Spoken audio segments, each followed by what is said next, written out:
Yeah. Huh? Yeah.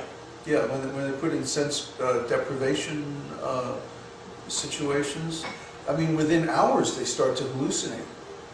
Right. And within a few days, if they're not taken out of there, you know, they just like go bonkers.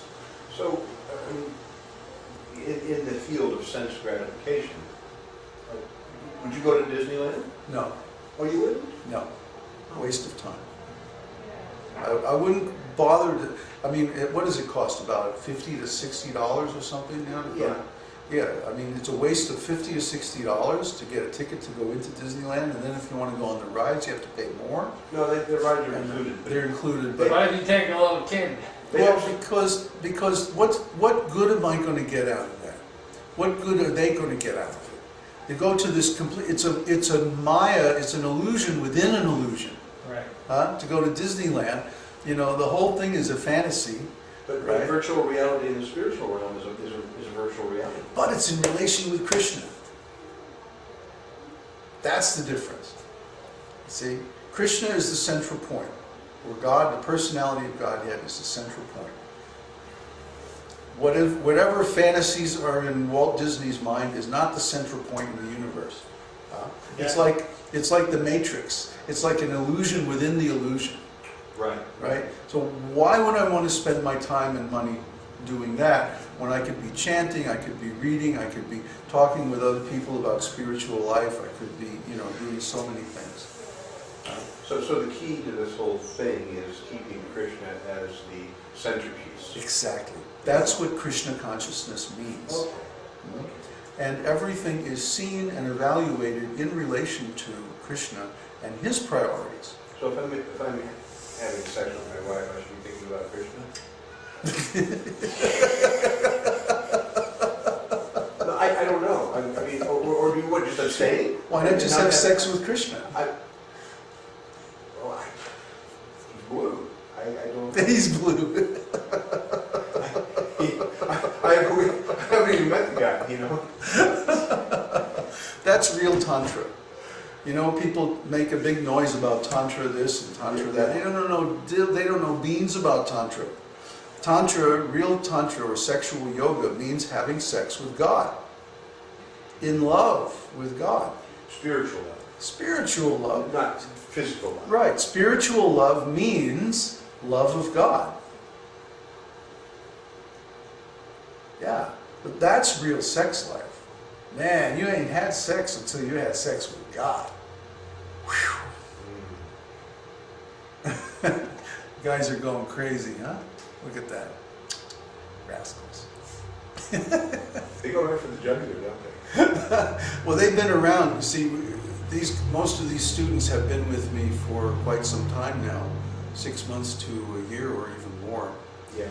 And we've seen a lot of people come and go, you know, who in the beginning they came with big fanfare, you know, like, here I am, the great disciple. And then, you know, 2 weeks later they find one little thing that they don't like and they're gone. Sure. We've seen that happen over and over and over. Even people who are really intelligent, you know, because they don't understand what really this nitty-gritty of what is spiritual life. And it's right there in the second chapter of Bhagavad Gita, but very few people get it. Yeah. Yeah. Or if they get it, they don't really want to consider all the ramifications. Tell the boys to put their swords away. It's a little shocking sometimes how, well, we're in a desperate situation. We need that knowledge. The sword means discrimination. It means being able to tell what is truly spiritual and what is actually material.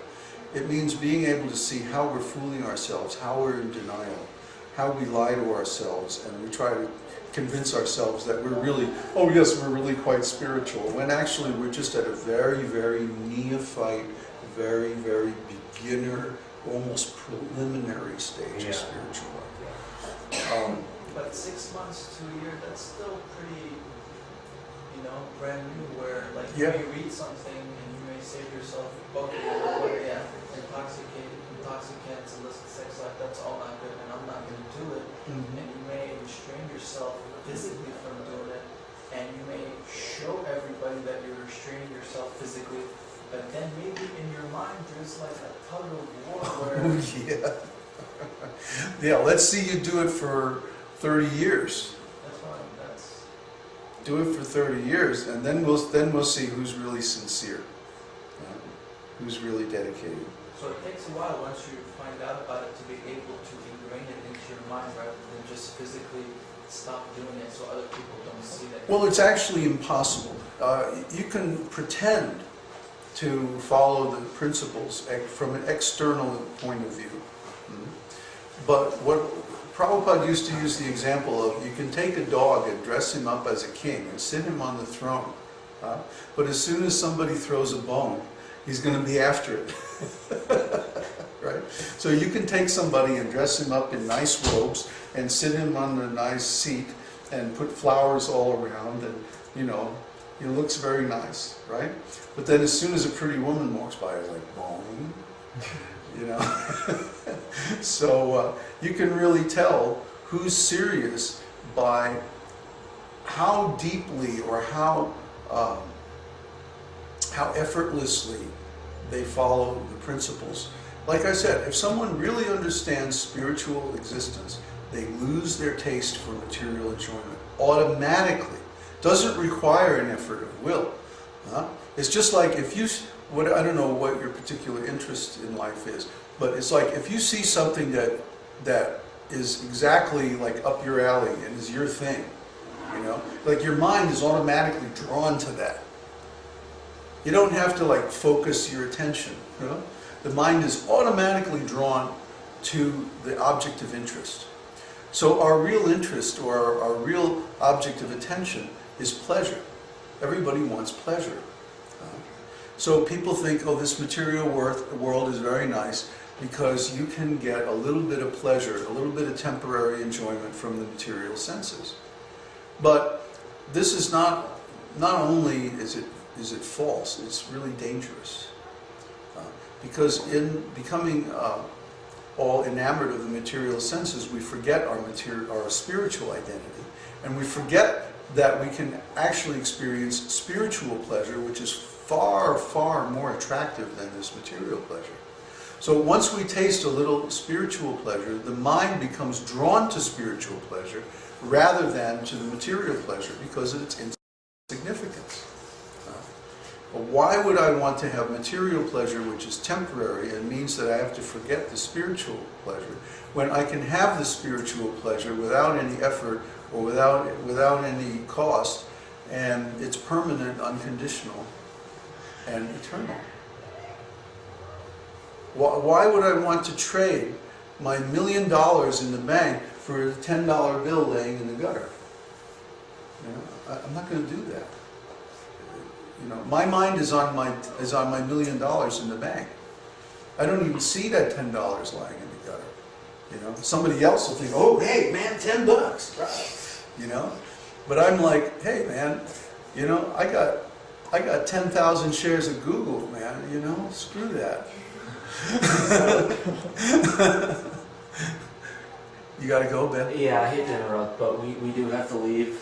So I was wondering if you needed that information from us, like the birth date and all that, before we left. You have my email, don't you? Yeah. Do you want to just email that to you?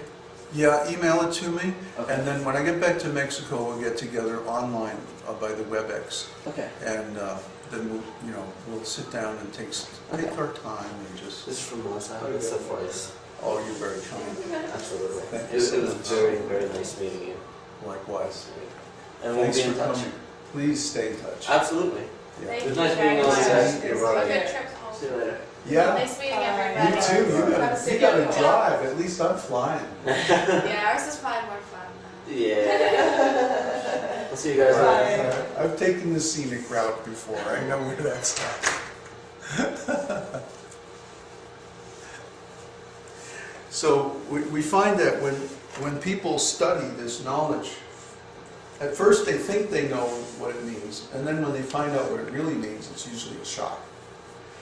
Because what it really means is that the material sources of pleasure that we're used to having aren't aren't going to give us satisfaction, and the real truth comes out.